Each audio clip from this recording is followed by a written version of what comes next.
Não desça aqui, acredite em mim. O taxista dizia isso com os dedos brancos de tanto apertar o volante, os olhos presos em algum ponto da escuridão do estacionamento quase vazio do aeroporto. Eu, trancada no banco de trás, só via duas opções: gritar ou obedecer a um estranho em plena madrugada. Tudo em mim dizia que era loucura ficar dentro daquele carro. Eu ainda não sabia, mas aqueles 5 minutos que ele me obrigou a esperar seriam a linha fina entre a vida que eu conhecia e o fim que alguém já tinha escolhido para mim. Mas antes de eu continuar, verifique se você já se inscreveu no canal, deixe seu like. E me conte nos comentários de onde você está ouvindo minha história. Quero muito saber até onde ela já chegou. Era 00:15 quando percebi que a carteira de Juliano estava esquecida sobre a mesa da sala. Meu filho havia saído apressado há pouco mais de 1 hora, dizendo que precisava pegar o voo das 2 da manhã para Brasília por causa de uma reunião urgente de negócios. Como sempre, eu o ajudei a arrumar a mala sem fazer muitas perguntas. Afinal, eu confiava nele completamente. Ele era meu único filho, tudo o que me restava depois que meu marido morreu há 5 anos. Peguei a carteira de couro e verifiquei o conteúdo. Documentos, cartões, dinheiro. Tudo estava ali. Como ele embarcaria sem isso? O pânico tomou conta de mim. Tentei ligar várias vezes, mas o celular dele apenas tocava sem atender. Olhei para o relógio na parede. Ainda dava tempo se eu saísse agora. A distância até o Aeroporto Internacional de Guarulhos era de cerca de 45 minutos, se o trânsito estivesse tranquilo. Não posso dirigir à noite por causa da minha visão, que fica prejudicada com os faróis dos carros vindo em sentido contrário. Nosso motorista particular já tinha ido embora há horas. Sem pensar 2 vezes, abri o aplicativo de transporte no meu celular. Precisava levar essa carteira para meu filho. Não podia deixá-lo em apuros. Depois de alguns minutos procurando um motorista disponível, um aceitou a corrida. O nome dele apareceu na tela: Mário. Um carro preto, placa com final par. O aplicativo mostrava que ele estava a apenas 5 minutos de distância do meu condomínio em Alphaville. Coloquei meu lenço na cabeça, vesti um casaco pesado contra o frio da madrugada paulista e segurei a carteira de Juliano com força. 5 minutos depois, um sedã preto parou em frente ao portão. Tranquei a casa e entrei no carro. O ar-condicionado estava gelado. No banco da frente estava um homem de meia idade, cabelos grisalhos nas têmporas. Ele me olhou pelo retrovisor com uma expressão séria, quase sem emoção. Cumprimentei educadamente, me desculpando por pedir uma corrida tão tarde. Expliquei que precisava ir ao Terminal 3 de Guarulhos, nos voos domésticos. Seu Mário apenas acenou com a cabeça, sem se virar. Começou a dirigir lentamente, saindo do condomínio de luxo onde eu morava. O silêncio dentro do carro era opressivo. Não havia música. Não havia conversa. Apenas o som do motor e dos pneus no asfalto. Entramos na rodovia dos Bandeirantes. As luzes alaranjadas dos postes criavam uma atmosfera sombria dentro do carro. Eu olhava para o celular ansiosamente, esperando que Juliano retornasse minha ligação, mas a tela permanecia escura. Enviei uma mensagem dizendo que estava indo ao aeroporto com a carteira, mas recebi apenas um tique, indicando que não havia sido entregue. Comecei a notar algo estranho. Seu Mário olhava demais para o retrovisor, me encarando com frequência. A cada poucos minutos, nossos olhares se encontravam no reflexo do espelho. Apertei minha bolsa contra o corpo, sentindo um arrepio de medo. As notícias sobre crimes envolvendo aplicativos de transporte começaram a girar na minha cabeça. Eu era uma mulher de 60 anos, sozinha na madrugada, com um estranho, numa rodovia deserta. Tentei rezar baixinho para afastar os pensamentos negativos. Talvez ele fosse apenas um motorista cansado. Talvez fosse naturalmente quieto. 40 minutos se passaram. As luzes do aeroporto começaram a aparecer no horizonte. Respirei aliviada. Logo estaria em segurança, num lugar movimentado. Olhei o relógio do painel do carro. 1 da manhã em ponto. Ainda havia 1 hora até o voo de Juliano decolar. Ele certamente estaria desesperado no balcão de check-in, procurando pelos documentos. O carro entrou na área do aeroporto. Seu Mário dirigiu em direção ao terminal de embarque. Mas ao invés de parar no saguão principal, iluminado e cheio de gente, ele continuou dirigindo devagar até o final da área de desembarque. Ali era muito mais escuro e vazio. Algumas lâmpadas do poste estavam queimadas. Não havia carregadores de mala. Não havia outros passageiros. Franzi a testa. Estava prestes a pedir que ele parasse mais perto do saguão principal quando ele estacionou ao lado de um pilar de concreto grande, numa área mal iluminada entre a zona pública e o estacionamento VIP. Senti meu coração acelerar. Segurei a maçaneta da porta, pronta para sair assim que o carro parasse completamente. Mas quando puxei a maçaneta, a porta não abriu. Estava trancada. Tentei a outra porta. Também trancada. O sistema de travamento central estava ativado, controlado pelo motorista. O pânico explodiu no meu peito. Minha respiração ficou ofegante. Olhei para seu Mário com os olhos arregalados de terror. Comecei a bater no vidro, tentando chamar a atenção de qualquer pessoa lá fora, mas o lugar estava deserto. "Por favor, me deixe sair", gritei com a voz trêmula. "O que o senhor quer? Dinheiro? Pode levar tudo." Mas seu Mário não se mexeu. Suas mãos apertavam o volante com tanta força que os nós dos dedos ficaram brancos. Ele não olhava para mim, mas sim fixamente para a calçada escura do lado esquerdo do carro. Fiquei histérica. Ofereci dinheiro, joias, tudo o que eu tinha comigo. Estava prestes a ter um ataque de pânico quando seu Mário finalmente falou.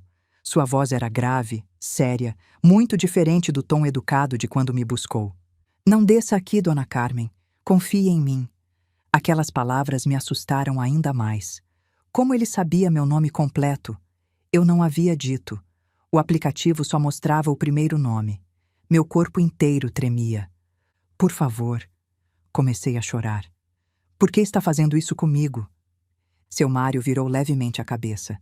Seu rosto estava tenso, coberto de suor frio, mas seus olhos mostravam determinação, não maldade. "A senhora vai entender em 5 minutos. Confie em mim. Sua vida depende desses 5 minutos." Fiquei paralisada de medo e confusão. Não me atrevi a reagir, com receio de que ele me machucasse. Encolhi-me no banco traseiro, abraçando minha bolsa, rezando para que alguém aparecesse e me salvasse. Cada segundo parecia uma eternidade. Olhei para o relógio digital no painel. 1 minuto. 2 minutos. 3 minutos.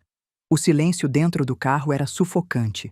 Lá fora, a escuridão parecia esconder monstros invisíveis. Seu Mário continuava imóvel, os olhos fixos nos retrovisores externos e no vidro da frente, como se estivesse vigiando um inimigo invisível. A tensão era tão grande que eu mal conseguia respirar. Quando o relógio marcou exatamente 5 minutos depois da 1 da manhã, o silêncio foi quebrado de forma brutal. De repente, sirenes estridentes rasgaram a noite. Do nada, 3 viaturas da Polícia Federal surgiram, uma pela frente e 2 por trás. As luzes giratórias azuis e vermelhas iluminaram tudo ao redor, transformando a escuridão em um espetáculo de cores. Dei um grito abafado. Meu primeiro pensamento foi que a polícia tinha vindo prender seu Mário. Senti um lampejo de esperança. Seria salva. Vários policiais desceram das viaturas usando coletes à prova de balas e segurando armas pesadas. Eles se moviam com precisão militar. Ouvi gritos ordenando alguém a se deitar no chão e se render. Abaixei a cabeça, com medo de ser atingida por uma bala perdida. Tapei os ouvidos com as mãos, rezando para que aquele pesadelo terminasse. Mas o que aconteceu em seguida me deixou completamente confusa. Os policiais não apontaram as armas para o nosso carro. Eles passaram correndo por nós e se dirigiram a alguém que estava parado na sombra do pilar de concreto, exatamente onde a porta do passageiro se abriria se seu Mário não a tivesse trancado. Ergui a cabeça lentamente para ver o que estava acontecendo. Os policiais estavam imobilizando um homem vestido com jaqueta preta grossa e um boné que cobria o rosto. O homem tentou resistir, mas havia muitos policiais. Ele foi jogado no chão com força. As mãos foram torcidas para trás e algemadas. Quando o homem se debateu, algo caiu do bolso da jaqueta dele. Uma faca e um pano que parecia estar molhado. Um dos policiais pegou o pano cuidadosamente com luvas e o colocou em um saco plástico de evidências. Um cheiro químico forte chegou até dentro do carro. Um oficial bateu na janela do motorista. Seu Mário abaixou o vidro. O policial fez uma continência rápida para seu Mário, como se eles se conhecessem. Disse que o alvo havia sido capturado e a situação estava controlada. Seu Mário acenou, seus ombros finalmente relaxando. Ele então destrancou as portas do carro. O som do clique foi como música para meus ouvidos. Ainda tremia violentamente, completamente perdida sobre o que acabara de acontecer. Por que os policiais prenderam aquele homem e não seu Mário? Por que o policial cumprimentou seu Mário respeitosamente? Seu Mário se virou para me encarar. Seu rosto agora estava gentil, seus olhos cheios de compaixão. Dona Carmen, deixe-me me apresentar adequadamente. Eu não sou apenas um motorista de aplicativo. Meu nome é Mário Silva, ex-chefe de segurança pessoal do seu falecido marido. Fiquei boquiaberta. Vagamente, o nome me pareceu familiar. O nome de alguém de confiança do meu marido que se aposentou há muito tempo. Seu Mário explicou que foi secretamente encarregado pelo meu marido, antes de ele morrer, de continuar me protegendo à distância. Meu marido sempre teve pressentimentos ruins sobre pessoas que se aproximavam de mim por causa da fortuna da família. Esta noite, seu Mário recebeu informações de que havia um plano sinistro me tendo como alvo. O homem que a polícia prendeu era um assassino de aluguel contratado para me sequestrar. Assim que eu descesse do carro, ele usaria aquele pano embebido em clorofórmio de alta dosagem para me nocautear instantaneamente. Cobri minha boca com as mãos, segurando um grito de horror. Eu quase tinha caminhado direto para minha própria morte. Mas quem foi tão cruel para fazer isso comigo? Perguntei, minha voz falhando. Seu Mário não respondeu com palavras. Ele simplesmente levantou a mão e apontou para longe, para o segundo andar do terminal de embarque, onde havia uma grande parede de vidro. Aquela área era a sala de espera de voos internacionais, não domésticos como a suposta viagem de trabalho de Juliano. Segui a direção do dedo de seu Mário.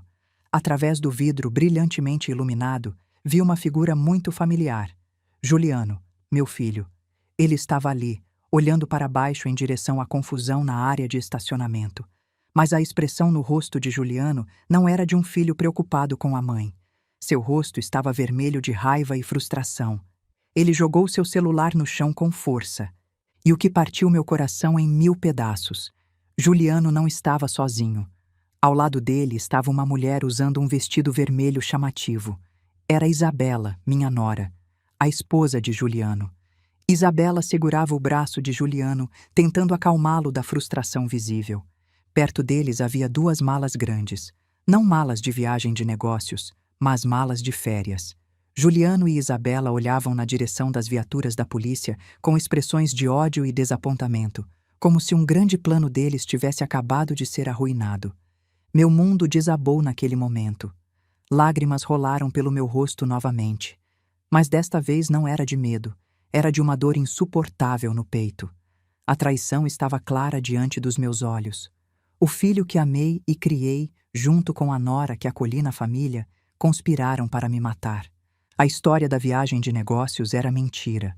A carteira esquecida era uma isca para me fazer sair de casa no meio da noite e vir ao aeroporto para ser assassinada.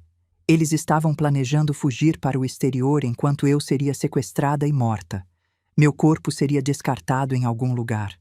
Juliano então me reportaria como desaparecida, esperaria o tempo necessário para me declarar morta e herdaria toda a fortuna da família para viver no luxo com Isabela no exterior. A crueldade do plano me deixou nauseada. Seu Mário me deixou chorar por um momento, dando tempo para que eu processasse aquela realidade amarga. Quando meus soluços diminuíram, ele ligou o carro e começou a me levar embora daquela cena de falsidade. Enquanto dirigia, seu Mário me pediu para abrir a carteira de Juliano que eu ainda segurava. Com mãos trêmulas, abri a carteira de couro. Dentro, havia documentos e cartões de crédito, como eu tinha visto. Mas quando removi o dinheiro, notei algo estranho. Entre as notas havia um papel dobrado. Não era um recibo de compra, mas uma passagem aérea só de ida para o exterior em nome de Juliano e Isabela. E atrás da passagem havia outra folha de papel que fez meu sangue ferver. Uma apólice de seguro de vida em meu nome no valor de milhões de reais, aprovada apenas uma semana atrás, com Juliano como o único beneficiário. Tudo fazia sentido agora. Juliano não precisava desta carteira porque ele já tinha o passaporte e a passagem em outro bolso. Esta carteira foi deixada propositalmente para que eu viesse trazê-la. Se eu tivesse descido do carro naquela hora, teria sido sequestrada, morta e meu corpo descartado. Juliano então me reportaria como desaparecida. Depois sacaria o dinheiro do seguro para viver no luxo com Isabela no exterior. A maldade do plano me deixou sem palavras. Mas no meio de toda aquela dor, um novo sentimento começou a crescer em meu coração. A dor lentamente se transformou em raiva. Uma raiva fria e afiada. Olhei para meu reflexo no espelho de maquiagem do carro. A mulher fraca e ingênua havia desaparecido.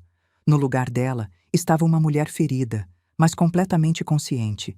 Limpei minhas lágrimas com força. Olhei para seu Mário através do retrovisor e perguntei o que deveria fazer agora. Seu Mário sorriu de leve, o sorriso de um protetor pronto para a batalha. Ele disse que Juliano ainda não sabia que eu havia descoberto tudo. Para Juliano, este era apenas um sequestro fracassado por causa de uma batida policial. Esta era minha maior vantagem. Juliano ainda me considerava ignorante e boba. Seu Mário sugeriu que eu voltasse para casa, fingisse que nada havia acontecido e começasse um jogo de vingança para destruir Juliano e Isabela lentamente por dentro. Naquela noite, a velha Carmen morreu no aeroporto. Uma nova Carmen nasceu, e ela estava pronta para se vingar. A viagem de volta do aeroporto para casa pareceu durar uma eternidade, mas também passou rápido demais. Minha mente estava girando, tentando processar todos os horrores que descobri em menos de 2 horas. O filho que carreguei no ventre, que criei com todo amor e dedicação após a morte do meu marido, havia planejado minha morte da maneira mais cruel possível. E sua esposa, Isabela, que eu tratei como uma filha desde que ela entrou para a família há 4 anos, era sua cúmplice em tudo. Quando chegamos ao condomínio, já eram quase 3 da manhã. Seu Mário desligou os faróis antes de entrar na rua, para não chamar a atenção dos seguranças ou vizinhos que pudessem estar acordados. Ele me deixou um pouco distante da minha casa para que o som do motor não fosse ouvido. Antes que eu descesse, seu Mário me entregou um objeto minúsculo, do tamanho de um botão de camisa. Era um dispositivo de escuta de última geração. Ele me instruiu a colocar aquilo em algum lugar que Juliano frequentemente usasse para fazer ligações, mas que não fosse facilmente visível. Segurei o pequeno dispositivo com cuidado, acenando com determinação. Desci do carro e caminhei silenciosamente até minha casa, que agora parecia mais um campo de batalha do que um lar. Abri a porta com muito cuidado, certificando-me de que não faria barulho. A casa estava escura e silenciosa. O cheiro do difusor de lavanda que normalmente me acalmava, agora me sufocava. Cada canto daquela casa me lembrava de memórias falsas com Juliano e Isabela. As noites em que jantávamos juntos como uma família unida. As celebrações de aniversário e feriados. As conversas aparentemente sinceras sobre o futuro. Tudo agora parecia cenografia de um teatro de mentiras. Tranquei a porta novamente, garantindo que tudo parecesse como se ninguém tivesse saído. Fui direto ao banheiro. Lavei meu rosto com água fria várias vezes, limpando os restos de sofrimento e medo que ainda marcavam minhas feições. Olhei para o espelho por um longo tempo. A mulher que me encarava era a mesma, mas a alma por trás dos olhos havia mudado completamente. Os olhos que costumavam ser gentis e submissos, agora brilhavam com uma frieza afiada. Sussurrei para meu reflexo, fortalecendo minha resolução. Não era mais a Carmen ingênua. Era filha de um empresário de sucesso que havia herdado o sangue lutador da família. Saí do banheiro e comecei a preparar meu palco. Peguei a carteira de Juliano e pensei cuidadosamente sobre onde seria mais lógico encontrá-la. Não poderia ser um lugar muito escondido, mas também não poderia estar muito óbvio, ou Juliano suspeitaria. Decidi colocá-la meio escondida entre as almofadas do sofá, como se tivesse caído do bolso da calça dele quando se sentou para calçar os sapatos. Depois, sentei-me no sofá, liguei a televisão com volume bem baixo e peguei uma revista. Fingi que estava cochilando enquanto esperava notícias dele. Meu coração batia forte quando ouvi o som de um carro se aproximando. Olhei para o relógio de parede, 3:30 da manhã. Tempo suficiente para Juliano ter voltado do aeroporto depois de perceber que seu plano havia falhado ou depois de fingir pânico procurando pela carteira. Ouvi o portão sendo aberto, passos apressados na varanda e então a chave girando na fechadura. A porta se abriu bruscamente. Juliano entrou com a respiração pesada.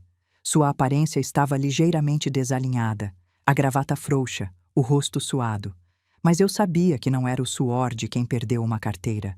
Era o suor de quem viu a polícia no aeroporto e ficou aterrorizado. Juliano gritou meu nome. Fingi que levei um susto, deixando a revista cair no chão. Bocejei largamente, esfregando os olhos como alguém que acabou de acordar. Perguntei com voz rouca por que ele já estava de volta, já que seu voo era para as 2 da manhã. Juliano pareceu surpreso por um momento ao me ver tão calma e aparentemente acordando de um cochilo no sofá. Ele rapidamente retomou a compostura e começou a despejar suas mentiras. Com um rosto de vítima muito bem ensaiado, ele contou que só percebeu que havia esquecido a carteira quando já estava na rodovia, indo para o aeroporto. Entrou em pânico e decidiu voltar porque seria impossível embarcar sem documentos. Ele também inventou uma história sobre um acidente de caminhão que causou engarrafamento total na rodovia. Por isso demorou tanto para voltar. Ouvi toda aquela lorota com uma expressão de preocupação. Por dentro, queria vomitar a cada palavra que saía da boca dele. Sabia exatamente onde ele estava, observando da janela do terminal enquanto planejava minha morte. Me levantei, segurei o braço dele com carinho falso e disse que também fiquei preocupada porque ele não atendia o telefone. Então, como se fosse um movimento natural, apontei para o sofá e disse: "Talvez sua carteira tenha caído ali." Juliano seguiu meu dedo com os olhos. Quando viu a ponta da carteira de couro saindo entre as almofadas do sofá, seu rosto mudou drasticamente. Havia alívio, mas também confusão. Ele pegou a carteira rapidamente e conferiu o conteúdo. Tudo estava lá: dinheiro, cartões, documentos. Mas ele não sabia que eu já havia fotografado as passagens aéreas e a apólice de seguro como evidência. Juliano me abraçou, agradecendo repetidamente, chamando-me de mãe que traz sorte. Naquele abraço, senti o peso da traição. Meu próprio filho, me abraçando com falsidade depois de ter planejado minha morte há poucas horas. Sugeri que ele tomasse um banho quente e descansasse porque devia estar cansado depois de tanto estresse. Juliano concordou. Ele foi para o quarto no andar de cima. Ouvi a água do chuveiro começar a correr. Esta era a minha chance. Lembrei-me do dispositivo de escuta que seu Mário me deu. Subi as escadas silenciosamente e entrei no quarto. O paletó de Juliano estava jogado na cama. Vi sua pasta de trabalho de couro, aquela pasta cara que eu dei de presente no aniversário dele ano passado. Juliano nunca ia a lugar nenhum sem ela. Com dedos ágeis, abri o zíper pequeno do compartimento interno da pasta, aquele usado para guardar moedas ou chaves extras. Coloquei o minúsculo dispositivo no canto mais profundo, pressionando-o bem para que não caísse ou fosse visto quando a pasta fosse aberta. Fechei o zíper novamente.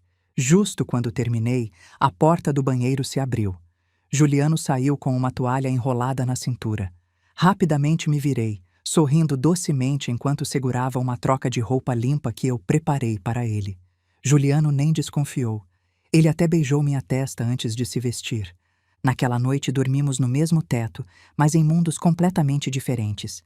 Juliano dormiu profundamente, roncando baixinho, sentindo-se seguro porque seu plano maligno havia falhado de forma limpa, sem deixar rastros que o ligassem ao crime. Ele provavelmente estava sonhando em fazer um novo plano junto com Isabela. Enquanto isso, eu fiquei deitada na minha cama com os olhos bem abertos, olhando para o teto escuro do meu quarto. Nos meus ouvidos estavam fones minúsculos conectados ao aplicativo de escuta no meu celular. Esperando. Sabia que criminosos como Juliano não conseguiriam ficar quietos por muito tempo sem falar com seus cúmplices. E estava certa.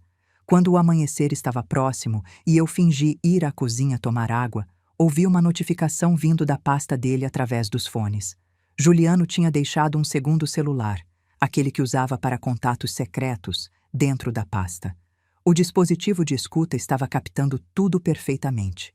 O jogo tinha apenas começado, e desta vez eu controlava as peças. A manhã chegou com o sol forte típico de São Paulo entrando pelas janelas da cozinha. Estava fazendo café e preparando pães na torradeira, movendo-me mecanicamente enquanto meus pensamentos giravam em círculos. Vesti meu lenço cinza claro na cabeça e um avental sobre a roupa. Precisava parecer a mãe carinhosa e serviçal de sempre. a fachada perfeita enquanto planejava minha vingança. Juliano desceu as escadas já vestido com terno impecável e gravata. Seu rosto estava fresco e descansado, como se não tivesse planejado um assassinato na noite anterior. Ele se sentou à mesa, abriu o jornal e começou a ler, um hábito que mantinha apenas para parecer sofisticado. Servi o café, elogiei como ele estava bonito, perguntei se ele dormiu bem depois do estresse da carteira perdida. Juliano respondeu com um sorriso falso, dizendo que dormiu como uma pedra porque ficou aliviado de ter a carteira de volta. Ele até teve a audácia de me chamar de mãe perfeita. Cada palavra dele me fazia sentir náusea, mas mantive meu rosto sereno e sorridente. Respondi com um tom doce e maternal, perguntando se ele conseguiria remarcar o voo para Brasília. Juliano pareceu hesitar por um segundo antes de dizer que sim, que iria ao escritório hoje mesmo para resolver isso. Depois que Juliano saiu de carro, não perdi tempo. Corri para o quarto, peguei meu celular e coloquei os fones de ouvido. A aplicação do dispositivo de escuta estava ativa. Ouvi o som do motor do carro, depois o ruído do trânsito. Juliano estava dirigindo. Então ouvi o som de uma chamada sendo discada.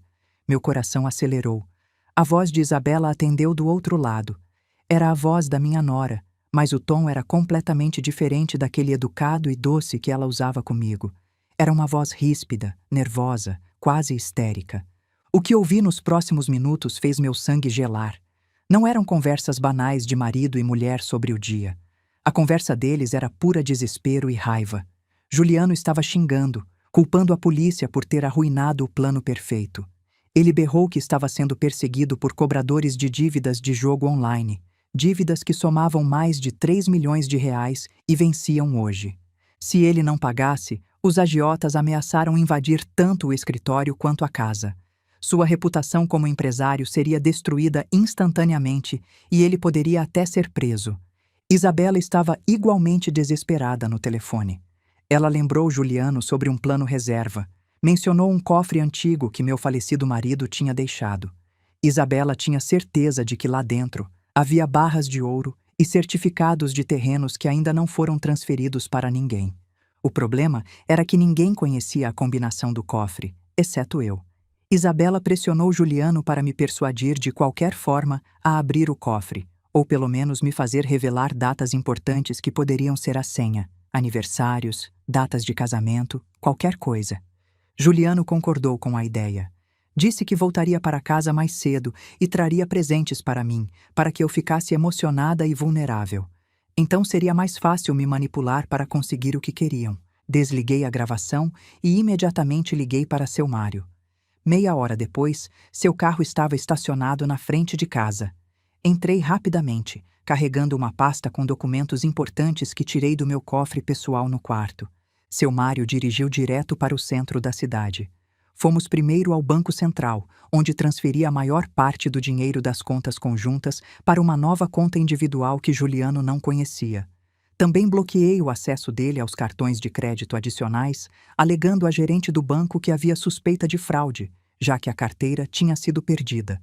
Depois, fomos ao cartório do notário de confiança do meu falecido marido. Lá, criei um documento de proteção temporária de bens. Expliquei ao Dr. Mendes, o notário, que suspeitava de atividades suspeitas e queria garantir que ninguém pudesse tocar nos meus ativos sem ordens judiciais rigorosas. Dr. Mendes, que conhecia minha família há décadas, entendeu perfeitamente e processou tudo com discrição.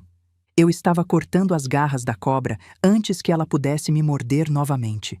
Juliano logo perceberia que a torneira do dinheiro estava secando. Quando voltei para casa no final da tarde, me senti um pouco mais forte. Havia tomado as primeiras medidas para me proteger, mas sabia que isso só enfureceria Juliano e Isabela ainda mais quando descobrissem. Exatamente como havia prometido na ligação da manhã, Juliano voltou para casa mais cedo naquele dia. Ele chegou carregando um enorme buquê de rosas vermelhas e uma sacola pequena de farmácia. Abri a porta com um sorriso falso, fingindo surpresa e alegria. Juliano me entregou as flores, beijou meu rosto e então tirou da sacola um frasco de vitaminas importadas caríssimas. Ele disse com voz cheia de falsa preocupação que eu estava parecendo pálida e cansada ultimamente, e que havia comprado as melhores vitaminas do mercado, especialmente para mim cuidar da minha saúde. Suas palavras eram tão doces, tão cheias de atenção falsa, que me deu vontade de chorar, não de emoção, mas de raiva. Peguei o frasco com mãos que tremiam levemente, disfarçando o tremor ao apertar o frasco contra o peito. Assim que Juliano foi ao banheiro se refrescar, examinei o frasco cuidadosamente. O rótulo dizia que eram vitaminas comuns para idosos, mas o selo de segurança parecia ter sido aberto e recolado com cola que ficou mal aplicada nas bordas. Meu instinto gritou: perigo! Despejei uma cápsula na palma da minha mão. A cor estava ligeiramente diferente das vitaminas normais desse tipo. Havia um pó branco fino grudado na superfície da cápsula. Naquela noite, durante o jantar, Juliano insistiu várias vezes para que eu tomasse a vitamina na frente dele. Seus olhos estavam intensos, observando cada movimento meu como se esperasse algo acontecer. Era um olhar que me deu arrepios. Com um sorriso inocente, disse que iria pegar água na cozinha. Lá, rapidamente joguei a cápsula no ralo da pia e a substituí por uma bala de menta que tinha formato similar. Voltei à mesa de jantar e, na frente de Juliano, engoli a bala com um copo d'água. Juliano sorriu satisfeito, como se tivesse acabado de ganhar um jogo. Ele não sabia que eu estava apenas jogando de volta. Nos dias seguintes, fingi continuar tomando as vitaminas, mas na verdade estava despejando o conteúdo tóxico no vaso sanitário um pouco por dia, deixando o frasco gradualmente vazio para provar que estava sendo obediente. Juliano esperava que eu começasse a ficar doente, tonta, com náuseas, sintomas de envenenamento lento que o permitiriam tomar controle da casa e me forçar a assinar documentos enquanto estivesse debilitada. Mas o oposto aconteceu. Com cada dia que passava, eu parecia mais saudável, mais energética, mais radiante. Comecei a fazer caminhadas matinais no condomínio, cozinhava refeições nutritivas e cumprimentava Juliano todas as manhãs com um sorriso brilhante. Isso o deixava cada vez mais frustrado e confuso. Os agiotas continuavam ligando para ele, aumentando a pressão. Observando o desespero crescente de Juliano através das conversas interceptadas pelo dispositivo de escuta, decidi que era hora de lançar meu contra-ataque psicológico. Precisava fazer Juliano e Isabela cometerem um erro fatal. Foi então que tive uma ideia. Numa tarde, liguei para Juliano no escritório. Com voz animada, disse que queria fazer um jantar especial para celebrar minha recuperação do estresse recente e também como agradecimento por ele ter sido tão atencioso com as vitaminas. E então, como se fosse uma ideia espontânea, mencionei que queria fazer um jantar em família. Sugeri que ele e Isabela viessem jantar comigo, já que eles moravam na outra casa do condomínio e não nos reuníamos com frequência ultimamente. Do outro lado da linha, ouvi uma pausa. Juliano devia estar pensando. Ter um jantar em família era obviamente uma situação que exigiria cautela, mas também era uma oportunidade. Ele e Isabela poderiam trabalhar juntos diretamente sob o mesmo teto para me pressionar sobre o cofre. Depois de alguns segundos, Juliano concordou com entusiasmo falso, dizendo que seria maravilhoso reunir a família. Naquela noite, arrumei a mesa de jantar como nunca. Toalha de linho branca, pratos de porcelana fina, velas aromáticas acesas. Preparei filés de carne de primeira qualidade com molho de vinho tinto. Vesti um vestido muslimã elegante em tom vinho. Fiz uma maquiagem leve mas marcante, projetando a imagem de uma matriarca no comando. Às 7 da noite em ponto, a campainha tocou. Juliano abriu a porta para Isabela. Minha nora entrou cumprimentando com aquele abraço falso, chamando-me de sogra querida, com uma voz enjoativa. Ela trouxe uma sobremesa comprada em confeitaria cara, uma tentativa de parecer atenciosa. Retribuí o abraço, sentindo a falsidade em cada gesto. Sorri docemente, elogiando como ela estava. O jantar começou com conversas triviais e desconfortáveis.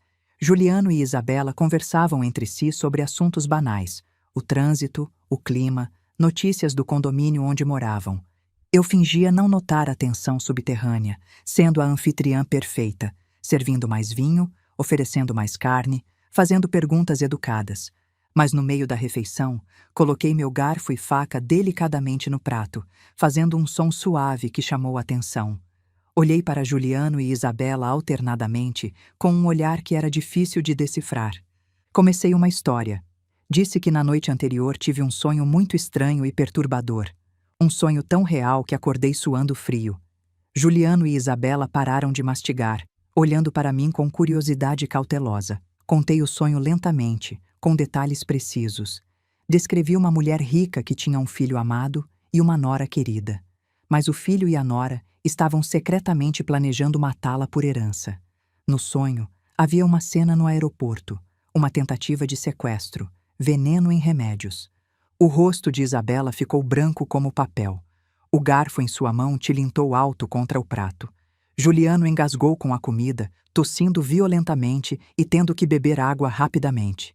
A tensão na sala ficou tão espessa que podia ser cortada com uma faca. Então eu ri, uma risada leve e despreocupada. Disse como aquele sonho era absurdo e ridículo. Porque jamais meu filho amado Juliano, que me ama tanto, ou minha nora Isabela, que sempre foi tão respeitosa comigo, fariam algo tão cruel, certo? Minhas palavras soaram como lâminas afiadas, cortando fino as defesas mentais dos dois traidores. Juliano mal conseguiu balbuciar uma concordância. Isabela forçou um sorriso que mais pareceu uma careta. Mas eu não havia terminado. Antes que eles pudessem recuperar o fôlego, larguei minha bomba atômica. Com um rosto inocente, mencionei que aquele sonho me fez pensar sobre a fragilidade da vida. Que eu poderia morrer a qualquer momento.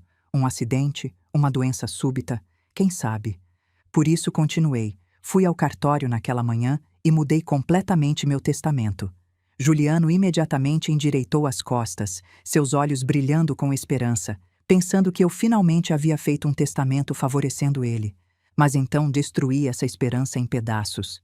Expliquei calmamente que decidi se eu morrer de forma repentina ou sob circunstâncias suspeitas antes dos 75 anos, todos os meus bens, a casa, os terrenos, os depósitos, as ações da empresa, o conteúdo de qualquer cofre, serão automaticamente doados 100% para instituições de caridade, orfanatos e fundações de pesquisa contra o câncer. Nenhum centavo ficaria com a família. Porque tenho certeza de que meu filho independente e trabalhador consegue viver sem depender da herança da mãe. Silêncio. Um silêncio longo e mortal cobriu a sala de jantar. O rosto de Juliano ficou cinza, como se todo o sangue tivesse sido drenado. A boca de Isabela se abriu levemente em choque. O plano inteiro deles de me matar havia acabado de se tornar inútil. Se me matassem agora ou amanhã, não receberiam nada além de dívidas. Olhei para eles com um sorriso doce e mortal e perguntei gentilmente: há algo errado com minha decisão? Afinal, caridade é uma causa nobre, não é? Juliano tentou falar, mas sua voz saiu engasgada. Ele gaguejou algo sobre a decisão ser muito drástica, que eu deveria pensar na família. Cortei suas palavras rapidamente, mas educadamente. Disse que já estava decidido e registrado legalmente. Voltei a cortar meu bife calmamente, mastigando devagar, saboreando cada pedaço, e também saboreando a expressão de derrota absoluta nos rostos dos dois criminosos sentados na minha frente. Aquele jantar se tornou o pior da vida deles. O sabor de carne wagyu em suas bocas deve ter virado cinzas e desespero. No canto da sala, uma luzinha vermelha minúscula de uma câmera escondida que seu Mário instalou anteriormente piscava suavemente, gravando cada segundo das expressões aterrorizadas deles, evidências iniciais da destruição deles. Juliano e Isabela saíram da minha casa naquela noite como zumbis, com passos cambaleantes e rostos destruídos. Assisti através da janela enquanto eles entravam no carro e partiam, voltando para a casa deles no mesmo condomínio, a apenas algumas ruas de distância. Naquele momento, olhando para os rostos destruídos de Juliano e Isabela. Saindo da minha casa, tive que decidir, parar ou continuar. Se você estivesse no meu lugar, o que faria? Me conta aí. Escreva justiça se você iria até as últimas consequências. Ou escreva exagero se você acha que eu deveria parar por aqui. Sabia exatamente o que fariam quando chegassem lá. Entrariam em pânico total, discutiriam desesperadamente sobre o que fazer agora que o plano havia desmoronado. Assim que as luzes traseiras do carro desapareceram, peguei meu celular e coloquei os fones de ouvido.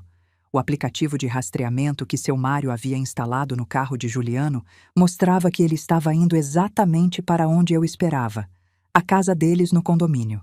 Enquanto eles dirigiam aquela curta distância, o dispositivo de escuta na pasta de Juliano captava sua conversa desesperada. Juliano socava o volante repetidamente, xingando. Isabela estava ao lado dele, sua voz aguda e acusatória. O plano deles de me matar estava agora completamente inútil. Sem herança para ganhar, não fazia sentido me assassinar. Mas a dívida de Juliano com os agiotas ainda estava lá, crescendo com juros absurdos a cada dia. O prazo final era amanhã.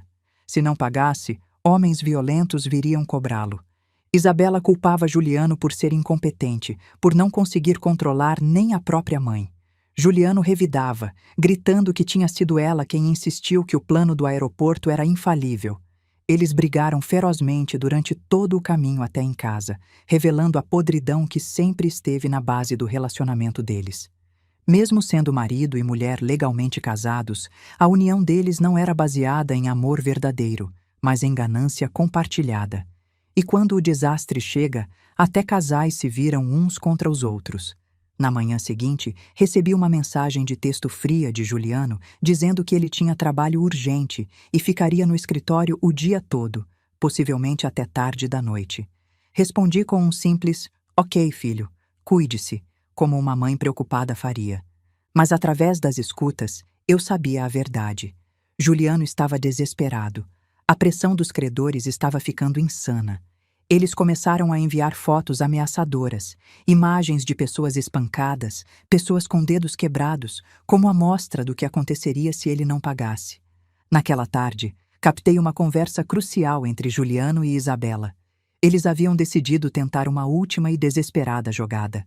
Já que não podiam me matar, eles usariam força bruta para me sequestrar dentro da própria casa, me torturarem até eu revelar a combinação do cofre antigo e me forçarem a assinar documentos cancelando o Novo Testamento e transferindo propriedades para o nome de Juliano. Era um plano suicida e estúpido, nascido do desespero total. Mas justamente por isso, era perigoso. Homens desesperados fazem coisas irracionais. Juliano contratou 3 capangas do mercado negro, homens grandes e violentos que trabalhariam por uma porcentagem do lucro. O plano era invadir minha casa amanhã à noite, quando as ruas estariam mais escuras e os vizinhos distraídos. Assim que ouvi isso, imediatamente liguei para seu Mário. Contei tudo. Ele ouviu em silêncio, depois disse para eu não me preocupar. Ele já tinha um plano. Me instruiu a sair de casa amanhã cedo, bem antes de Juliano aparecer, e ficar num hotel seguro que ele reservaria. Mas o mais importante, seu Mário disse que finalmente era hora de virar a mesa de uma vez por todas. Era hora de Juliano e Isabela caírem na armadilha definitiva que os destruiria completamente. Naquela noite, arrumei uma pequena mala com roupas e documentos essenciais. Antes de o sol nascer, seu Mário já estava esperando na minha porta. Entramos discretamente no carro e saímos do condomínio antes que qualquer vizinho acordasse. Seu Mário me levou a um hotel discreto, mas confortável no centro da cidade. Ele me acompanhou até o quarto e me entregou um laptop. Disse que precisávamos preparar o palco para o grande final. Com mãos trêmulas de antecipação, sentei na cama e escutei seu plano. A isca seria simples, mas irresistível. Eu faria uma chamada de vídeo ao vivo para a casa através do laptop que seu Mário deixara ligado na sala. Quando Juliano, Isabela e seus capangas invadissem a casa procurando por mim, eles encontrariam o laptop ligado com minha imagem na tela. E eu ofereceria a eles o que mais desejavam, a localização do tesouro secreto. Mas não seria na casa. Seria num lugar específico que seu Mário já estava preparando. Durante todo o dia, fiquei no quarto do hotel, nervosa, mas determinada. Praticamente não comi. Apenas bebi água e chá, enquanto repassava mentalmente cada etapa do plano. Seu Mário entrava e saía, coordenando com seus contatos na Polícia Federal, garantindo que tudo estava no lugar. Quando o céu começou a escurecer e o relógio marcou 7 da noite, seu Mário voltou ao quarto. Disse que era hora. Os movimentos de Juliano indicavam que ele estava a caminho da casa com a van cheia de criminosos. Isabela estava com ele. Abri o software de vídeo no laptop. A tela mostrou a sala da minha casa, vazia e quieta. O laptop que deixamos lá estava posicionado perfeitamente na mesa de centro. 40 minutos depois, através da câmera do laptop, vi a porta da frente se abrir violentamente. Juliano entrou primeiro, seguido por Isabela e 3 homens enormes e assustadores. Eles se espalharam pela casa, revirando tudo, procurando por mim, gritando meu nome. Quando finalmente desceram de volta à sala, frustrados por não me encontrar, Juliano viu o laptop. A tela estava acesa, mostrando meu rosto. Ele correu até o laptop, seus olhos arregalados. Isabela e os outros se aglomeraram atrás dele. Comecei a falar. Minha voz saiu calma e fria através dos alto-falantes. Cumprimentei Juliano, Isabela e os convidados inesperados. Disse que sabia que eles viriam. Juliano estava respirando pesado, o rosto vermelho de raiva e desespero. Ele berrou, exigindo que eu voltasse para casa imediatamente. Isabela estava ao lado dele, seus olhos cheios de lágrimas de frustração. Permaneci calma. Disse que não voltaria. Mas então, como se estivesse fazendo um favor enorme, ofereci uma solução.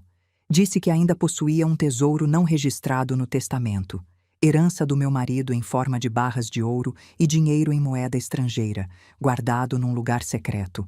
O valor seria suficiente para pagar todas as dívidas de Juliano e ainda sobrar muito para ele e Isabela viverem confortavelmente. Vi os olhos deles brilharem com avareza renovada. Eles se entreolharam, a esperança desesperada voltando. Continuei falando. Disse que o tesouro estava escondido num antigo depósito da família, um prédio de uma antiga fábrica de tecidos que meu marido possuía nos arredores da zona industrial de Guarulhos. Estava abandonado há anos, o lugar perfeito para esconder coisas valiosas e ilegais. Dei instruções específicas. O tesouro estava enterrado sob o piso de concreto na sala dos fundos, exatamente embaixo da máquina de tecer número 7. Eles precisariam quebrar o concreto.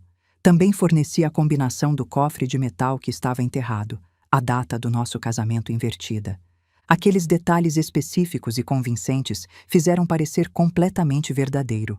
Juliano não tinha razão para duvidar. Ele conhecia aquele depósito. Tinha ido lá uma vez no início do casamento. O lugar estava realmente abandonado e seria um esconderijo perfeito. Sem perder tempo, Juliano desligou o laptop e berrou ordens para os capangas. Mandou que pegassem pés de cabra e pás do carro. Eles precisavam ir até aquele depósito agora. O dinheiro estava ao alcance deles. Assisti através do sistema de GPS enquanto eles corriam para a van e aceleravam pelas ruas, dirigindo como loucos em direção à zona industrial de Guarulhos. Juliano dirigia como um maníaco, passando sinais vermelhos, ultrapassando carros perigosamente. Na cabeça dele havia apenas a imagem de barras de ouro brilhantes. Seu Mário, sentado ao meu lado no quarto do hotel, também estava monitorando. Ele falou baixo no rádio com seus contatos, confirmando que tudo estava pronto no destino final. 40 minutos de viagem tensa. A van de Juliano chegou à área industrial decadente. As ruas estavam cheias de buracos e mato crescido. O prédio do velho depósito ficava no fim de uma rua sem saída, suas paredes descascadas e janelas quebradas, dando uma aparência fantasmagórica. Juliano bateu a van contra o portão enferrujado, que se abriu com o impacto. Eles entraram no pátio e pularam para fora do veículo. Juliano estava carregando pés de cabra e picaretas que trouxe do porta-malas. Distribuiu ferramentas para os capangas. Eles arrombaram a porta principal do depósito, que estava podre e quebrou facilmente. Entraram na escuridão. O cheiro de mofo, poeira e fezes de rato invadiu as narinas deles. O lugar era enorme e sombrio. Apenas a lanterna de Isabela iluminava o caminho, criando sombras dançantes assustadoras nas paredes. Juliano liderava a marcha, correndo para os fundos do depósito, procurando pela velha máquina número 7. Seus passos ecoavam no espaço vazio. Finalmente a encontraram, um monstro de metal enferrujado coberto de décadas de sujeira. Juliano apontou para o chão sob a máquina. Gritou para os capangas começarem a quebrar o concreto. O som de metal batendo em concreto rasgou o silêncio da noite. Faíscas voaram. Eles trabalharam como loucos, se revezando para martelar o chão até que rachaduras aparecessem. Suor escorria de seus corpos, os músculos ardiam, mas a promessa de ouro os mantinha trabalhando. Isabela segurava a lanterna, os olhos fixos no buraco que crescia. Seus lábios sussurravam palavras de encorajamento para Juliano. Depois de quase 1 hora de trabalho brutal, a ponta da picareta de um dos capangas atingiu algo sólido que não era terra. Um som metálico ressoou. Juliano mandou parar. Mandou Isabela aproximar a luz. Lá, sob os escombros de concreto e terra, estava um cofre de metal de tamanho médio. Parecia pesado e robusto. O coração de Juliano praticamente explodiu de alegria. Era real. O tesouro era real. Com dificuldade, eles puxaram o cofre pesado do buraco e o arrastaram para cima do chão do depósito. O cofre estava coberto de lama. Juliano limpou o painel de combinação com a manga da camisa, suas mãos tremendo violentamente. Ele inseriu os números, a data do casamento dos pais invertida. O mecanismo antigo rangeu. Depois de alguns segundos de tensão, houve um clique. O cofre destrancou. Juliano olhou para Isabela. Eles trocaram olhares de vitória absoluta. Isabela se aproximou, segurando a lanterna perto enquanto Juliano puxava a alavanca e abria a tampa do cofre. Mas o que viram dentro os fez congelar. Não havia luz dourada de barras de ouro. Não havia maços de dólares. Não havia joias de diamante. O cofre estava cheio de papel. Apenas papel. Documentos velhos, pastas de arquivo e fotos grandes impressas. Juliano, em pânico, começou a revirar o conteúdo desesperadamente, esperando que o ouro estivesse enterrado sob os papéis. Mas não. Era só papel até o fundo. Ele pegou um dos papéis e o leu sob a luz da lanterna de Isabela.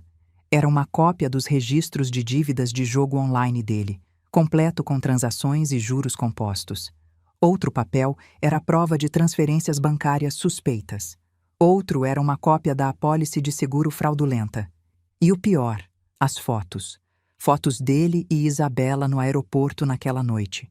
Fotos do jantar onde suas expressões de culpa foram capturadas. Fotos de câmeras de segurança deles contratando os criminosos.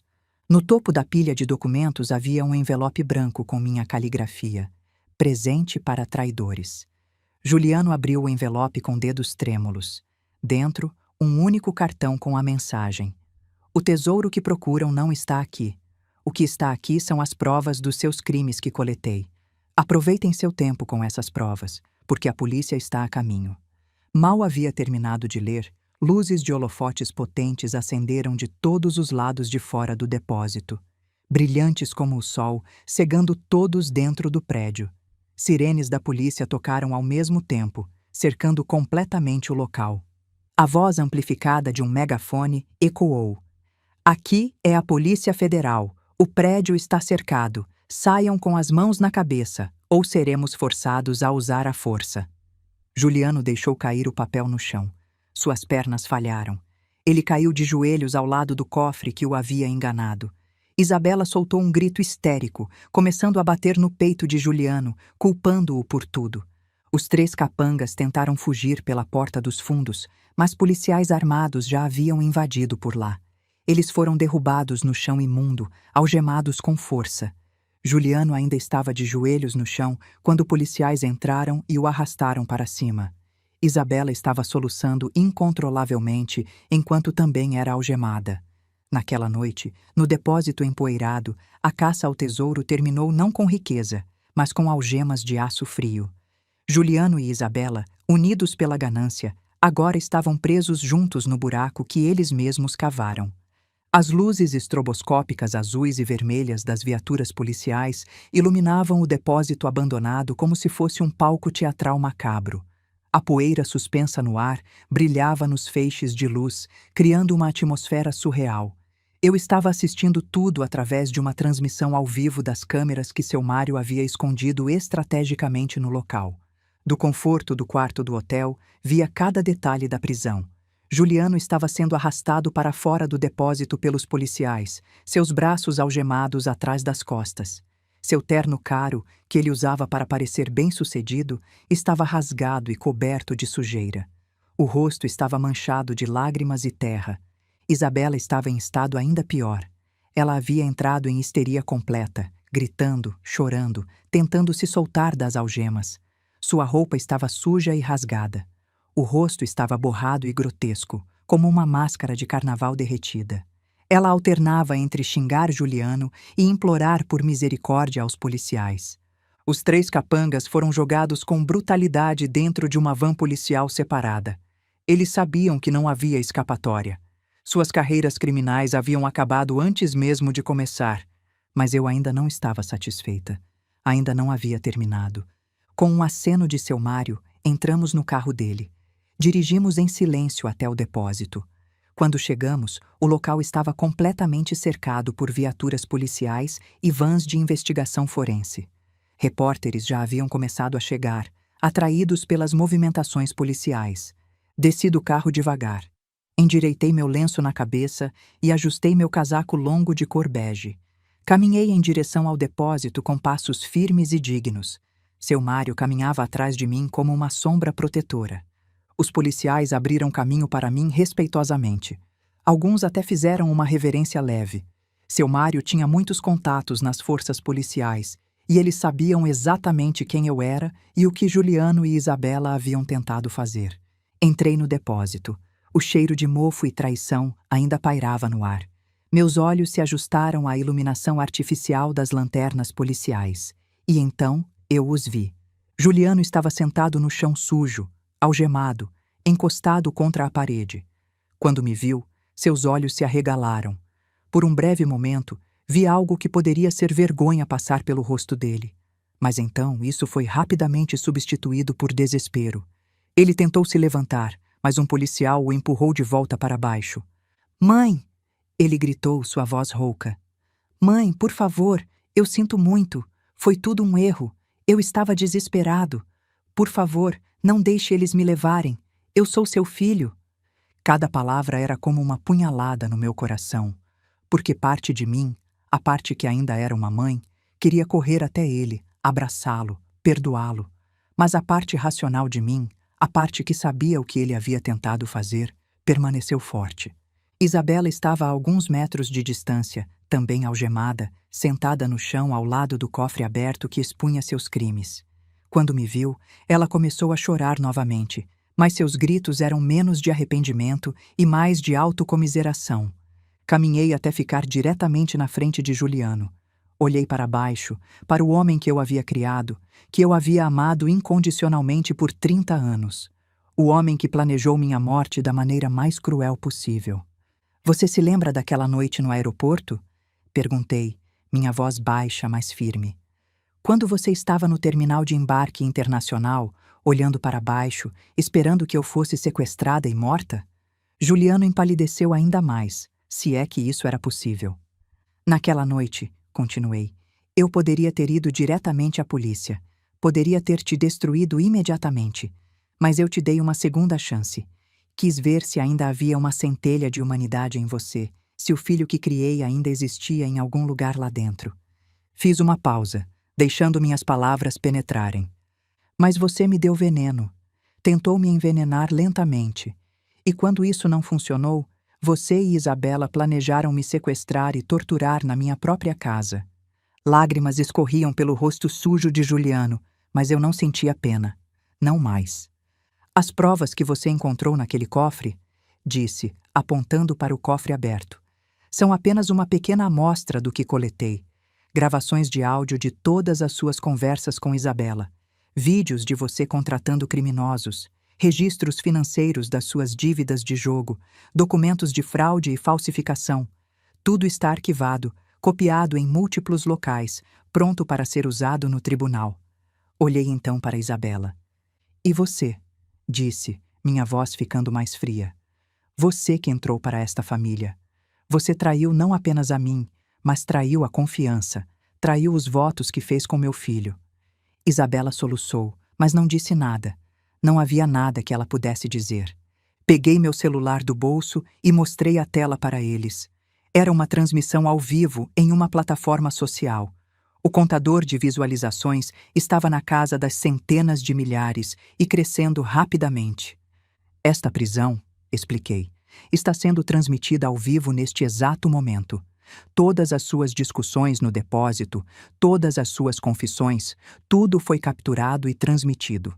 Seus amigos de negócios, Juliano, estão assistindo. Seus conhecidos, Isabela, estão assistindo. Nossos vizinhos, nossa família distante, todos estão vendo. Viu o horror absoluto tomar conta dos rostos deles quando compreenderam completamente. Não era apenas a prisão. Era a humilhação pública total. Suas reputações estavam destruídas além de qualquer reparo. Mesmo se eventualmente saíssem da prisão, nunca poderiam mostrar seus rostos na sociedade novamente. Juliano desmoronou completamente. Seu corpo começou a tremer, não de frio, mas da realização de que sua vida havia acabado. Não havia volta. Não havia redenção. Ele havia perdido tudo: liberdade, dignidade, futuro, e não tinha ninguém para culpar além de si mesmo e sua esposa. Um oficial de alta patente se aproximou de mim respeitosamente. Dona Carmen, ele disse gentilmente, precisamos levá-los agora. A senhora está pronta para ir? Olhei para Juliano e Isabela uma última vez. Parte de mim esperava sentir satisfação, vingança doce. Mas tudo o que senti foi um vazio profundo e uma tristeza pesada. Não havia vencedores aqui, apenas perdas. Mas eu havia sobrevivido, e isso tinha que ser suficiente. Sim, respondi ao oficial. Estou pronta.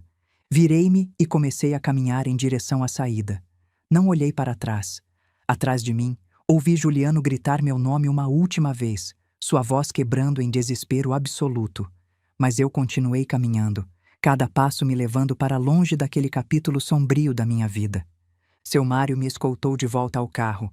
Assim que a porta fechou, isolando-me dos sons caóticos lá fora, deixei escapar um longo suspiro. Não chorei. Já não havia mais lágrimas, apenas um cansaço profundo nos ossos. Acabou, seu Mário disse suavemente enquanto dirigia. Sim, respondi, olhando pela janela para as luzes da cidade. Acabou. Mas enquanto a cidade passava em flashes de luz e sombra, eu sabia que não tinha realmente acabado. Haveria julgamento, haveria mais dor, haveria o processo longo e exaustivo de reconstruir minha vida. Mas pela primeira vez em meses, senti algo que havia esquecido: esperança. 6 meses se passaram desde aquela noite horrível no depósito abandonado.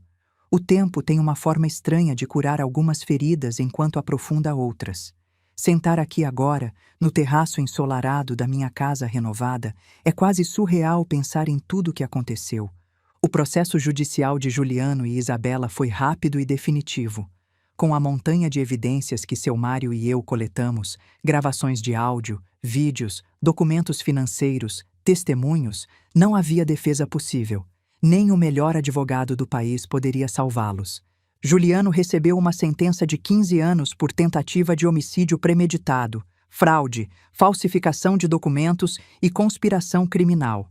Isabela recebeu 12 anos como cúmplice em todos esses crimes. Mas as sentenças criminais foram apenas o começo de seus sofrimentos. A vida na prisão tem sido particularmente cruel para eles. Através de contatos que mantive no sistema judicial, mais para garantir que a justiça estava sendo servida do que por qualquer vingança restante, soube que Juliano se tornou alvo dentro da penitenciária. As notícias sobre suas dívidas de jogo chegaram até lá.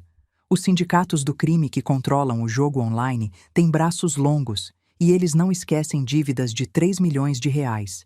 Juliano é constantemente extorquido e ameaçado por outros prisioneiros que trabalham para os credores. Sua comida é roubada. Ele dorme no chão frio porque sua cama foi tomada. Seu rosto, que já foi bem cuidado, agora está marcado com cicatrizes de brigas que foi forçado a participar. A cada visita de rotina que os assistentes sociais fazem, relatam que Juliano está cada vez mais magro, mais paranoico, mais quebrado.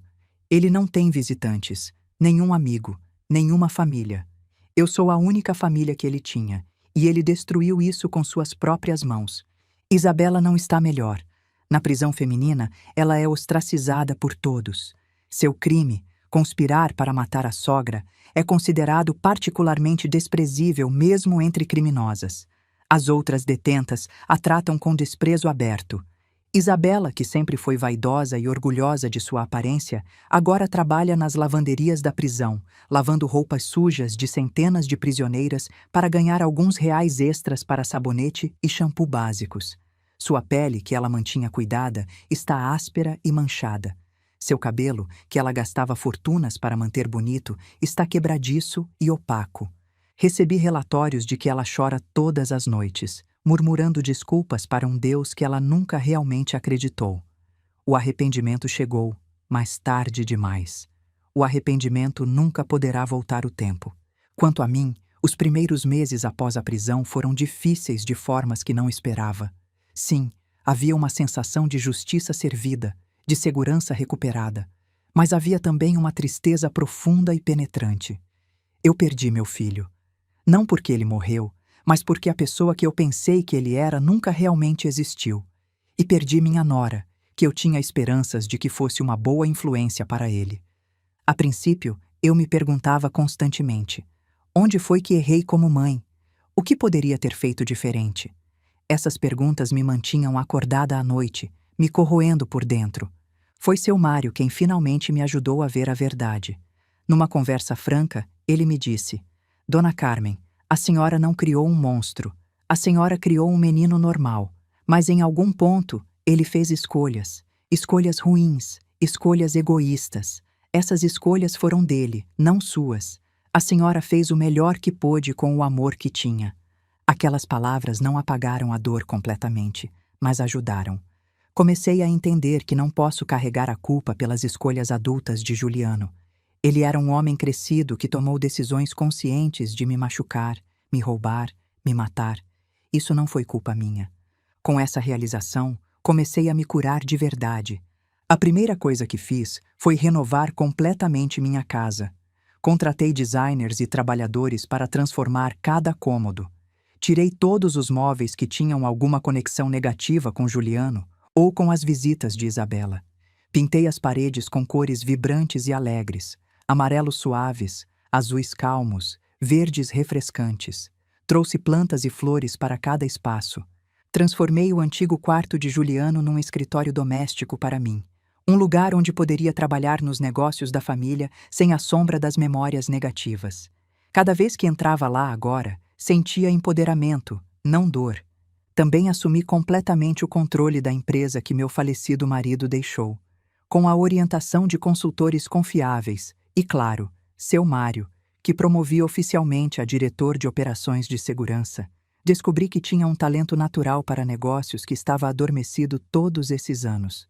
Sob minha liderança, limpei a empresa de todos os funcionários corruptos que haviam conspirado com Juliano para desviar fundos. Implementei novos sistemas de transparência e ética. A cultura da empresa mudou de uma de medo e segredos para uma de honestidade e responsabilidade. Os resultados foram surpreendentes. A empresa não apenas sobreviveu, mas prosperou. Nos últimos 6 meses, nossos lucros cresceram 30%. Ganhamos novos contratos importantes. Fomos reconhecidos em publicações de negócios como uma das empresas mais bem administradas do setor. E eu, Carmen, aos 60 anos, me tornei uma figura respeitada no mundo dos negócios. Não por causa de quem meu marido foi, mas por causa de quem eu sou. Comecei a receber convites para falar em conferências sobre liderança feminina e resiliência empresarial. A princípio hesitei, mas então percebi que tinha uma história poderosa para contar. Não os detalhes sórdidos da traição, mas a narrativa mais ampla de renascimento e força após a adversidade. Falei sobre como mulheres da minha geração muitas vezes foram ensinadas a ser submissas, a colocar família em primeiro lugar até o ponto de negar suas próprias identidades. Falei sobre como nunca é tarde demais para descobrir seu próprio poder. Falei sobre como a confiança deve ser dada com sabedoria, mas que a traição não deve nos destruir, deve nos fortalecer. As mulheres vinham até mim depois dessas palestras, muitas com lágrimas nos olhos, dizendo que eu as inspirei a deixar relacionamentos abusivos, a começar seus próprios negócios, a não aceitar menos do que merecem. Essas conversas se tornaram a parte mais gratificante da minha nova vida. Também me reconectei com velhos amigos que havia negligenciado durante os anos em que estava completamente focada em ser uma boa mãe. Descobri que tinha uma rede de apoio que nem sabia que existia. Mulheres da minha idade que passaram por suas próprias batalhas e emergiram mais fortes. Comecei a fazer terapia também, algo que nunca tinha considerado antes. Minha terapeuta, doutora Beatriz, me ajudou a processar o trauma da traição de uma forma saudável. Ela me ensinou que perdoar não significa esquecer ou reconciliar, significa liberar a raiva que estava me envenenando por dentro. Eventualmente, cheguei a um lugar de paz. Perdoei Juliano e Isabela, não por eles, mas por mim. Perdoei para que eu pudesse seguir em frente sem carregar o peso do ódio. Eles ainda estão pagando por seus crimes na prisão, e eu não interferi nem para ajudá-los nem para prejudicá-los mais. Deixei a justiça seguir seu curso. Hoje, enquanto tomo meu café da manhã neste terraço ensolarado, olhando para o jardim que redesenhei cheio de flores coloridas e pássaros cantando, sinto algo que não sentia há muito tempo: paz genuína. Meu telefone toca. É uma mensagem de seu Mário. Ele está do lado de fora, pronto para me levar ao aeroporto. Hoje é o dia que estive esperando por meses. Vou fazer a peregrinação a Meca, um sonho que tive por décadas, mas nunca realizei, porque sempre coloquei as necessidades de outros antes das minhas. Depois, passarei mais 2 semanas viajando pela Turquia, vendo as mesquitas históricas, os mercados vibrantes, mergulhando na cultura e na espiritualidade. Esta viagem é só minha. Não estou indo para agradar ninguém ou cuidar de ninguém. É puramente para minha alma, meu crescimento espiritual, minha alegria pessoal. Pego minha mala pequena que preparei na noite passada e desço as escadas. A casa parece sorrir para mim enquanto passo. Não mais um lugar de dor, mas um verdadeiro lar. Seu Mário está esperando ao lado do carro, sorrindo calorosamente quando me vê. "Pronta para sua aventura, dona Carmen?" Ele pergunta. "Mais do que pronta, seu Mário", respondo sorrindo de volta. "Mais do que pronta." Ele abre a porta do carro para mim e entro. Enquanto dirigimos pelas ruas familiares em direção ao aeroporto, passamos por lugares que costumavam estar associados a memórias dolorosas. O condomínio onde Juliano e Isabela moravam. A rua que leva ao escritório onde Juliano trabalhava fingindo ser bem-sucedido. Mas essas visões não me machucam mais. Elas são apenas prédios, apenas lugares. O poder que tinham sobre mim foi quebrado. Chegamos ao Aeroporto Internacional de Guarulhos. O mesmo aeroporto onde quase fui assassinada 6 meses atrás. Mas hoje, chego como uma mulher completamente diferente. Não mais uma vítima assustada e enganada, mas uma sobrevivente forte e independente. Seu Mário me acompanha até o terminal de embarque. Antes de entrar pela segurança, viro-me para ele. "Seu Mário", digo, segurando suas mãos com firmeza, "não sei como poderei te agradecer adequadamente por tudo. Você salvou minha vida. Você salvou minha sanidade. Você salvou meu futuro." Seus olhos ficam úmidos, algo raro para um homem tão estoico. "Dona Carmen", ele responde, sua voz rouca de emoção, "eu prometi ao seu marido que sempre protegeria a senhora. E estou honrado de ter cumprido essa promessa. Ver a senhora forte e feliz novamente é todo o agradecimento que preciso." Nos abraçamos, um abraço longo e significativo de gratidão verdadeira. Então me afasto, acenando, e atravesso a segurança. Do outro lado, o terminal de embarque está movimentado com viajantes de todos os tipos. Famílias rindo, casais se beijando em despedidas, executivos apressados falando ao celular. A vida em toda a sua variedade caótica e bonita. Caminho em direção ao meu portão com passos confiantes, minha cabeça erguida. O número do meu voo pisca no painel de partidas. On time, no horário. É uma metáfora perfeita. Minha vida agora está no horário, correndo de acordo com meu próprio cronograma, não o de outra pessoa. Juliano e Isabela são o passado, um capítulo escuro que li, chorei, mas agora fechei firmemente. Eles escolheram seus destinos através de suas ações, e eu escolhi o meu através da minha resiliência. Sento na área de espera perto do portão. Ao redor, ouço fragmentos de conversas em múltiplos idiomas. O mundo é tão grande, tão cheio de possibilidades, e pela primeira vez na minha vida adulta, sinto que posso explorar essas possibilidades sem medo, sem culpa, sem amarras. Um anúncio vem pelo sistema de som. Meu voo está pronto para embarque. Pego minha bagagem de mão e me dirijo à fila. Quando entrego meu passaporte e cartão de embarque à atendente, ela sorri calorosamente. Tenha um excelente voo, senhora. Obrigada, respondo com um sorriso genuíno. Eu vou. Caminho pela ponte de embarque e entro no avião. Encontro meu assento na janela. Enquanto me acomodo, olho através do vidro para a pista ensolarada lá fora. O céu está azul e claro, sem uma nuvem. Um bom presságio para a jornada que está por vir. O avião começa a se mover, taxiando lentamente pela pista. Depois ganha velocidade, mais rápido, o motor rugindo com poder crescente.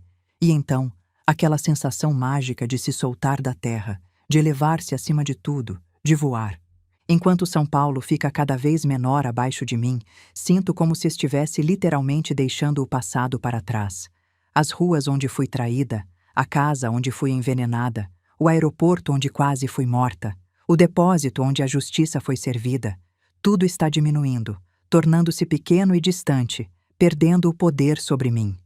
Fecho meus olhos e respiro profundamente, enchendo meus pulmões com o ar reciclado da cabine, que de alguma forma ainda parece fresco e cheio de possibilidades. Quando os abro novamente, estou olhando para o céu azul infinito e as nuvens brancas e macias que parecem castelos de algodão flutuando em um mar de luz. Este é meu novo capítulo, a história de Carmen, não a esposa de alguém, não a mãe de alguém, mas apenas Carmen. Uma mulher de 60 anos que sobreviveu ao impensável e emergiu mais forte, mais sábia, mais completa do que nunca. Os 5 minutos que mudaram tudo naquela noite no aeroporto, aqueles 5 minutos cruciais quando seu Mário me impediu de descer do carro e caminhar diretamente para minha morte, me deram a chance de recomeçar, de me reinventar, de descobrir quem eu realmente sou quando todas as máscaras são arrancadas e todas as ilusões são destruídas. Descobri que sou mais forte do que jamais imaginei. Descobri que tenho um instinto de sobrevivência feroz. Descobri que posso perdoar sem ser fraca. Descobri que posso liderar sem ser cruel. Descobri que posso amar novamente, começando por amar a mim mesma. E enquanto este avião me carrega em direção ao solo sagrado, onde rezarei e buscarei paz espiritual mais profunda, sei com certeza absoluta uma coisa que nunca soube antes. Minha vida está apenas começando. Aos 60 anos, não estou no fim de nada. Estou no começo de tudo.